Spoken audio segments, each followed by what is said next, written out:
Assalamualaikum warahmatullahi wabarakatuh. Hai rekan-rekan mahasiswa, kembali lagi di mata kuliah Psikologi SDM. Kali ini kita masuk ke pekan kelima. Di pekan kelima kita akan ngebahas terkait dengan topik yang mungkin nggak pernah ada habisnya, baik di kelas, mau di kantor, atau di kehidupan sehari-hari. Ya, kita akan ngebahas terkait dengan motivasi kerja. Rekan-rekan bisa pelajari modul yang ada di e-learning ya. Nah, pada video ini saya akan coba melakukan summarize apa yang ada di modul tersebut. Oke, eh, kita ilustrasikan. Coba rekan-rekan bayangkan ya, ada dua rekan kerja. Nah, dua rekan kerja ini ada yang pertama itu mereka namanya katakanlah si Raisa. Nah, dia ini selalu semangat ketika bekerja. Jadi bahkan tugas-tugasnya banyak gitu ya. Nah, dia tetap melakukan pekerjaan tanpa istirahat gitu ya, tanpa tanpa disuruh inisiatif gitu ya. Ketika ditanya, Risa, kenapa sih kamu begitu semangat dalam mengerjakan tugas-tugas yang ada? Nah, terus habis itu dia mengatakan, oh iya, saya semangat dikarenakan saya melihat impact yang dapat eh, yang terjadi dari hasil kerja saya gitu ya. Terutama ketika kerjaan saya ini benar-benar bisa membantu bagaimana mensejahterakan UMKM lokal gitu ya. Nah, jadi ada rasa bangga gitu ya. Lalu ada temen yang kedua gitu ya, tipe kedua ini adalah katakanlah si Adrian. Nah, Adrian ini dia mengatakan eh, kamu dia sama-sama termotivasi nih.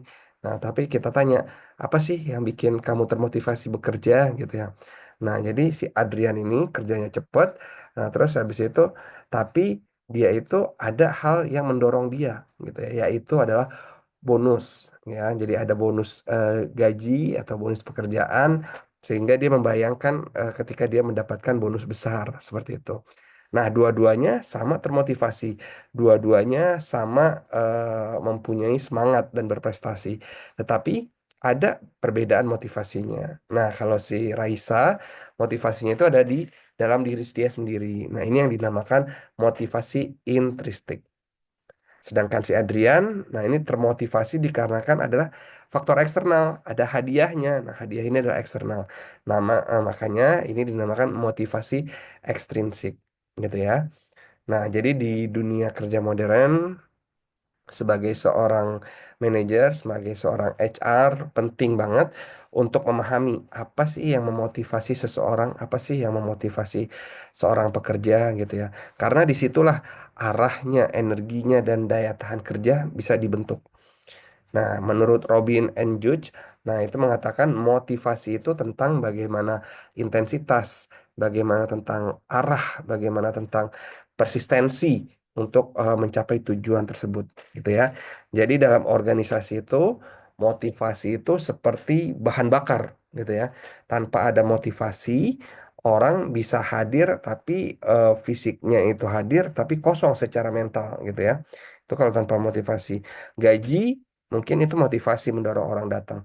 Tetapi ada bahan bakar lagi selain gaji, yaitu adalah makna bekerja, gitu ya, makna pekerjaan. Nah, ini yang mungkin akan bisa menjadi bertahan dan berkembang suatu karyawan.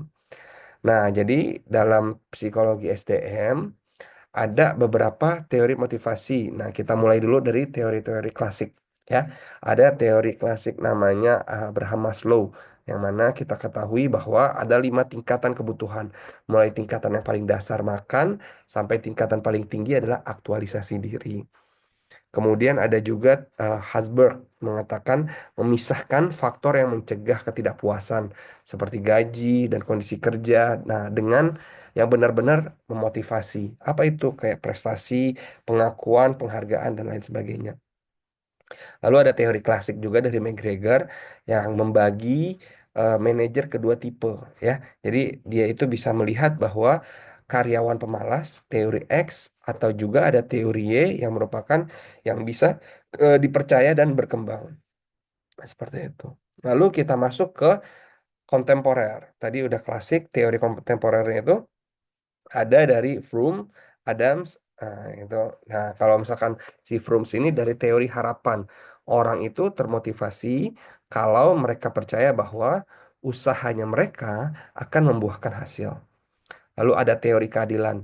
Menurut Adams mengatakan bahwa kalau karyawan diperlakukan dengan adil, maka motivasi meningkat. Tapi kalau tidak adil, maka motivasi akan menurun. Atau juga ada teori goal setting teori. Nah, makin jelas dan menantang targetnya, maka itu akan semakin memotivasi. Jadi ada kepastian terkait dengan target atau tujuan dari pekerjaan. Nah, nggak kalah penting ada teori namanya self-determination theory. Nah, manusia butuh terkait dengan otonomi. Bagaimana dia kompeten, bagaimana dia terhubung. Nah, itu self-determination theory. Oke, rekan-rekan, jadi sebagai seorang manajer, rekan-rekan saat mempunyai bawahan, rekan-rekan itu nggak berpikir itu bukan hanya bagaimana karyawan itu bekerja keras, tapi bagaimana caranya kita bisa membuat karyawan kita itu berkembang dari dalam diri mereka gitu ya. Karena motivasi itu bukan hanya sekedar dorongan dari luar aja seperti gaji tadi atau bonus, tetapi bagaimana kita bisa memberikan makna di dalam pekerjaan yang kita lakukan. Gitu ya. Jadi motivasi itu adalah percikan utama, motivasi itu adalah percikan pertama, tetapi makna dalam bekerja seseorang itu adalah api yang membuat terus menyala, gitu ya.